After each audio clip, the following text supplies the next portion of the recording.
Friends, स्वागत है आप सभी का आपके यूट्यूब चैनल स्टॉक्स बेसिक्स पर। जहां पर हम सीखते हैं कंपनी का एनालिसिस करना और करते हैं small cap and mid cap companies का फंडामेंटल एनालिसिस। आज की हमारी कंपनी एक, एक स्टॉक एक स्मॉल कैप कंपनी है और ये इंडिया को क्लीन एंड ग्रीन बनाने में अपना बहुत बड़ा योगदान दे रही है। कंपनी का नाम जैसे आप स्क्रीन पर देख रहे हैं, this is Antony waste handling cell limited. हम इस वीडियो में आगे बढ़े इससे पहले मैं आपको बताना चाहता हूँ कि हमने स्टॉक मार्केट एजुकेशन पे और और कंपनीज के फंडामेंटल एनालिसिस पे बहुत वीडियोस बनाए हैं। तो प्लीज अभी तक अगर आपने वीडियो को नहीं देखा है तो हमने प्लेलिस्ट बनाई है, आप प्लेलिस्ट में जाके चेकआउट कीजिएगा। और अभी तक आपने वीडियो चैनल को सब्सक्राइब नहीं किया है तो प्लीज चैनल सब्सक्राइब कीजिए, क्योंकि हम हर संडे एक नया वीडियो आपके लिए लेके आते हैं। या तो मार्केट एजुकेशन सीरीज पे होता है या फिर फंडामेंटल एनालिसिस होता है एक स्मॉल कैप या मिड कैप कंपनी का, जो कि आगे फ्यूचर में अच्छा पोटेंशियल रखते हैं ग्रो करने के लिए। तो चलिए वीडियो को शुरू करते हैं और हम सीखते हैं सबसे पहले वॉरेन बफेट से। और उन्होंने एक बार कहा था कि the best thing that happens to us is when a great company gets into temporary trouble. We want to buy them when they are on the operating table. मतलब कहना है कि अच्छी कंपनी का एक कभी कभी टेम्पररी फेज आता है, बुरा फेज आता है, और वो एक अपॉर्चुनिटी होती है इन्वेस्टर के लिए, क्योंकि उसको मालूम है कि कंपनी बहुत अच्छी है, आज टेम्पररी प्रॉब्लम है, डाउन है, तो मौका है। और आज मैं कहना चाहता हूँ कि जो वीडियो हम लेके आए हैं एंटनी वेस्ट हैंडलिंग सेल पे, उसमें आज यही प्रॉब्लम हो रही है, यही फेज है उनका भी। कंपनी काफी अच्छी है और लेकिन अभी कुछ प्रॉब्लम है उनकी कंपनी में, जिसमें कि ऑडिटर्स ने कुछ पॉइंट उठाए हैं, तो ये कंपनी थोड़ा वीक चल रही है। लेकिन ये अपने आप में एक अपॉर्चुनिटी हो सकती है।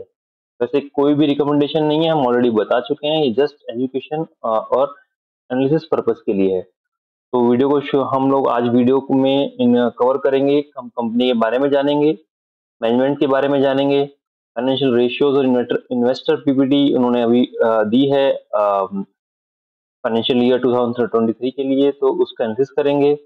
और हमने एक चीज जोड़ा है आपसे कि हम नेगेटिव्स भी बताया करेंगे कंपनी का, क्योंकि ओनली गुडी गुडी फिगर्स को देने में नहीं होता है, और हमें मालूम होना चाहिए कि उस कंपनी में नेगेटिविटी क्या हो सकती है। और लास्ट में हम स्टॉक की समरी करेंगे और अपना ओपिनियन रखेंगे। तो चलिए आगे बढ़ते हैं और सबसे पहले हम जानते हैं कंपनी के बारे में। कंपनी एक लीडिंग प्लेयर है इन म्युनिसिपल सॉलिड वेस्ट मैनेजमेंट में। इंडिया में सेकंड लार्जेस्ट डोमेस्टिक प्लेयर है। 20 सालों से ज्यादा का एक्सपीरियंस रखती है, 35 से ज्यादा प्रोजेक्ट्स कर चुकी है या कर रही है। उसके पास 2000 से ज्यादा व्हीकल का फ्लीट है, अपने आप में बहुत बड़ी बात है। ट्रक्स एंड सॉलिड वेस्ट को जो मूव करते हैं, टिपर्स, 2000 से ज्यादा व्हीकल्स हैं। 9 स्टेट में अपने ये प्रेजेंस रखती है। और मुंबई का तो मोर देन 60% वेस्ट को हैंडल खुद कर रही है। और सबसे मेन अच्छी बात यह है कि single location waste processing Asia में अपने आप में वो लार्जेस्ट है, ये इनके पास प्लांट, और उसको ये ऑपरेट करते हैं। इनके पास 9000 के से ज्यादा फुल टाइम एम्प्लॉइज हैं। क्रेडिट रेटिंग भी स्टेबल है। और अगर हम बात करते हैं नेट डेब्ट टू इक्विटी की, तो 0.4 है, तो काफी अच्छी है, क्योंकि ऐसी कंपनीज हैं जहाँ पे इतने व्हीकल रखने पड़ते हैं, इतने एम्प्लॉइज होते हैं, फिर भी उन्होंने अगर डेट नहीं लिया हुआ है, कर्ज नहीं लिया हुआ है, तो ये इतना नहीं लिया हुआ है, तो ये अच्छी बात है। कंपनी ने अपनी प्रेजेंटेशन में बताया है कि ग्लोबली इसका कितना बड़ा मार्केट हो सकता है वेस्ट मैनेजमेंट का। 35,500 बिलियन रुपीज का ग्लोबल वेस्ट का मार्केट है, जिसमें कि अभी इंडिया का जस्ट 45 बिलियन पे है। क्योंकि अभी हम देखते हैं कि जो हम अपने आसपास ही देख सकते हैं, अपने घरों में आसपास में जो कूड़ा करकट होता है, या गांव में तो अभी भी जस्ट ओपन में ही इसको डाला जाता है। बहुत अभी जगह है जिसमें ये अवेयरनेस बढ़ रही है, गाड़ियां आती हैं, वेस्ट लेके जाती हैं, फिर वो उसको ओपन डंपिंग वगैरह में रखती हैं। तो अभी भी इंडिया में जो प्रैक्टिस है वो ओपन डंपिंग की ज्यादा है। रिसाइकलिंग और कंपोस्ट बनाने की अभी बढ़ रहा है, लेकिन अभी 18% पे कंपोस्ट है, 5% में रिसाइकलिंग है। लेकिन ओवरऑल हम देखते हैं कि ये इंडस्ट्री बहुत बड़ी है और बहुत ग्रो कर सकती है, क्योंकि वर्ल्ड ओवर हम इसको देखते हैं तो लैंडफिल, कंपोस्ट, ये काफी बड़े लेवल पे होता है। एक्सपेक्टेड है कि ये इंडस्ट्री अगले 5 साल में डबल करेगी। मुझे लगता है और भी ज्यादा करनी चाहिए, क्योंकि जिस तरीके से इंडिया में एक अवेयरनेस बढ़ रही है इस सफाई के प्रति और क्लीननेस के प्रति, तो उसमें लगता है कि ये इंडस्ट्री और फास्ट ग्रो कर सकती है, इतना पोटेंशियल ये रखती है। ये लोग क्या करते हैं, एंटनी वेस्ट वेस्ट का जो कलेक्शन करते हैं, उसका ट्रांसपोर्टेशन करते हैं, फिर उसको उसको इसमें बहुत सारे वेस्ट जो होते हैं, वेस्ट हैं, ऑर्गेनिक वेस्ट हैं, रिसाइक्लेबल होते हैं, इनर्ट वेस्ट होते हैं, उनका अलग अलग यूज करते हैं, उनकी प्रोसेसिंग करते हैं, ऑर्गेनिक वेस्ट से कंपोजिट और बायोमिथेन मीथेन बनाते हैं, रिसाइक्लेबल से गैसिफिकेशन करते हैं और इंसिनरेशन करते हैं, इनर्ट से ये लैंड फिलिंग और बायो माइनिंग करते हैं। तो ये केवल ऐसा नहीं, ये पूरा एक ऑर्गेनाइज सेक्टर चलाते हैं जिसमें कि अगर ये कचरा, कूड़ा, सॉलिड वेस्ट उठा रहे हैं तो उसको फिर ये उसको एक अच्छा वैल्यू एडिशन करके फिर उसको रीसेल भी करते हैं, तो इससे इनको अर्निंग्स आती हैं।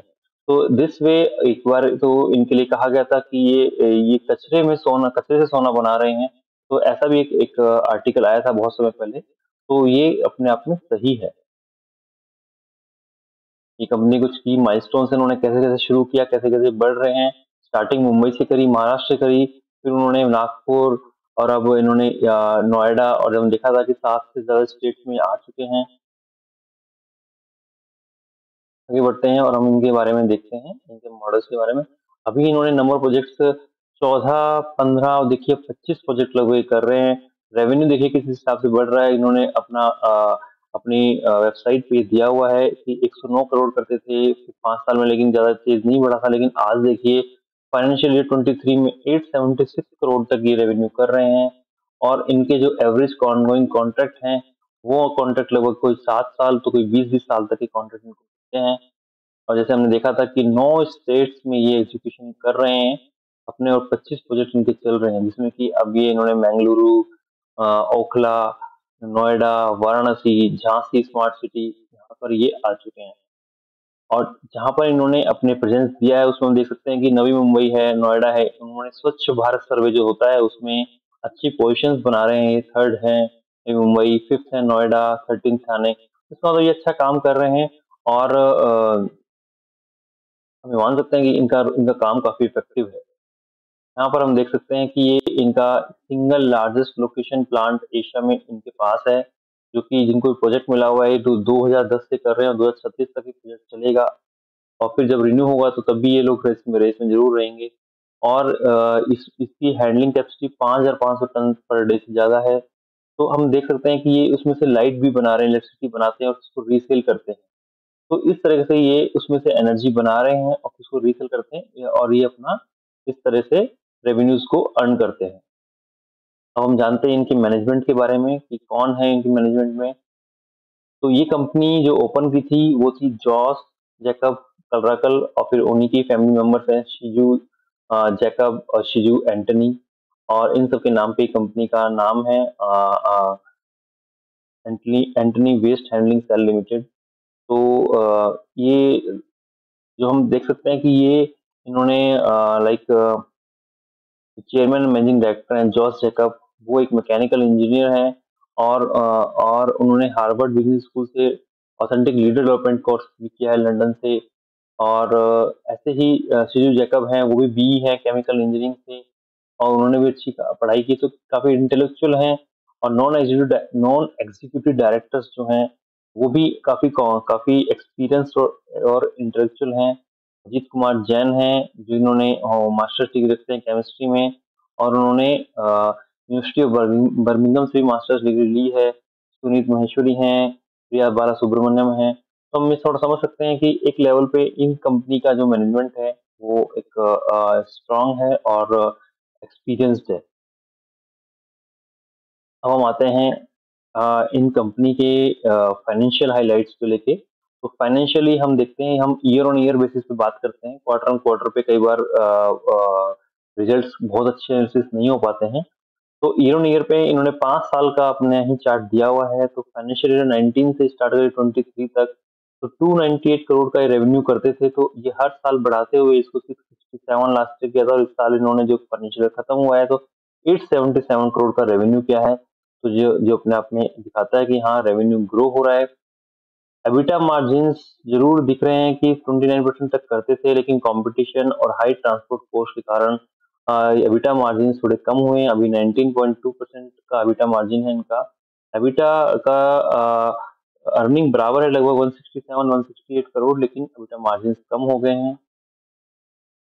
प्रॉफिट बिफोर टैक्स की अगर हम बात करते हैं तो प्रॉफिट बिफोर टैक्स आज इन्होंने 46 करोड़ से लेके और अभी इन्होंने 102 करोड़ तक किया है, लेकिन मार्जिन थोड़े कम हो गए हैं क्योंकि प्रेशर रहता है आपका कि जो एक्सपेंसेस होते हैं वो काफी बढ़े हुए होते हैं, क्योंकि ट्रांसपोर्टेशन का बहुत काम है और उसमें फिर डीजल का कॉस्ट बहुत इंपॉर्टेंस रखता है। इन सबको लेते हुए कई बार प्रेशर होता है मैनेजमेंट में कि मार्जिन उसमें कम रह पाते हैं। डेप्ट को है इन्होंने काफी रिड्यूस किया है 0.62 पे। इन्होंने डेप्ट को 5 साल पहले इनका होता था लगभग आधे से ज्यादा था, फिर आधा 0.58 हुआ, कम भी लेके आए थे, लेकिन अब इनका डेप्ट टू रेशियो है वो 0.4 है, जो कि एक यूजुअल है। और इतना इसमें होगा ही क्योंकि कंपनी में काफी अ, अ, एक बर्डन रहता है हमेशा डेट का, क्योंकि इतने व्हीकल्स चल रहे होते हैं, इतना कैपेक्स लग रहा होता है, तो जिसके कारण इसमें हम समझ सकते हैं कि इसमें डेट जो है वो काफी आरओसी और आरओई जो है वो भी काफ़ी फ्लक्चुएटिंग है वैसे इस कंपनी में। तो थोड़ा इसमें हमें इस कंपनी को हमें नज़र में रखना चाहिए क्या, क्योंकि मुझे इस कंपनी में क्या अच्छा लगता है क्योंकि इसका जो फ़ील्ड है वो काफ़ी स्ट्रॉन्ग है और इनको बहुत अच्छा एक्सपीरियंस है। लग रहा है कि कई बार रिज़ल्ट देख के कि हाँ, ये कंपनी तो काफ़ी फ्लक्चुएट कर रही है, कितना अच्छा स्टेबिलिटी देगी या नहीं देगी। लेकिन जो फ़ील्ड है क्योंकि अभी जैसे हम वर्ल्ड ओवर ग्लोबली देखते हैं तो सॉलिड वेस्ट मैनेजमेंट को काफ़ी ज़्यादा रेगुलेटेड होना है। अभी बहुत अनरेगुलेटेड है और वास्ट स्कोप है, तो हमें हमेशा वो देखना चाहिए कि rather than finding A crocodile in an pond, से अच्छा है कि हम एक फिश देखें ओशन में जिसके पास पूरी अपॉर्चुनिटी है उसको अपना अपना साइज फैलाने की। तो अभी जो साइज है जिसमें ये डील कर रहे हैं वो वैसा ही है, इसमें like a fish in an ocean, तो काफ़ी बढ़ सकते हैं। ये इसमें पॉजिटिविटी लगती है मुझे। तो अगेन सेम ये मार्जिन्स के ऊपर सबके ऊपर जो बात की 5 साल की पहले की, वो हमने अभी देखा है इनका ऑपरेटिंग मार्जिन्स और ऑपरेटिंग रेवेन्यू जो है वो बढ़ा है, लेकिन हाँ, एबिटा मार्जिन्स थोड़े-से अभी प्रेशर में हैं और कम हुए हैं। अर्निंग्स बढ़ा रहे हैं, ₹18 वगैरह करते थे, आज ₹24 तक कर रहे हैं अर्निंग। तो अर्निंग्स बढ़ रही है और अभी भी जो रेशियो है प्राइस टू अर्निंग्स रेशियो वो काफ़ी कम है। तो हम इनको और रेफर कर सकते हैं और डिटेल में जानने के लिए, लेकिन अभी हम ज़्यादा समय नहीं लेते हुए हम आगे बढ़ते हैं और हम देखते हैं कि एक समरी हमने की है फाइनेंशियल्स की, उसको हम जब जाके देखते हैं। तो अभी करंट प्राइस चल रहा है इसका 248, मार्केट कैप है 702 करोड़, जो कि काफ़ी कम है, एक स्मॉल कैप कंपनी में आते हैं। ये भी अपने बॉटम पे ही चल रही है, 52 वीक लो 239 है, तो ये बिल्कुल बॉटम के आसपास है, तो एक अच्छी अपॉर्चुनिटी हो सकती है।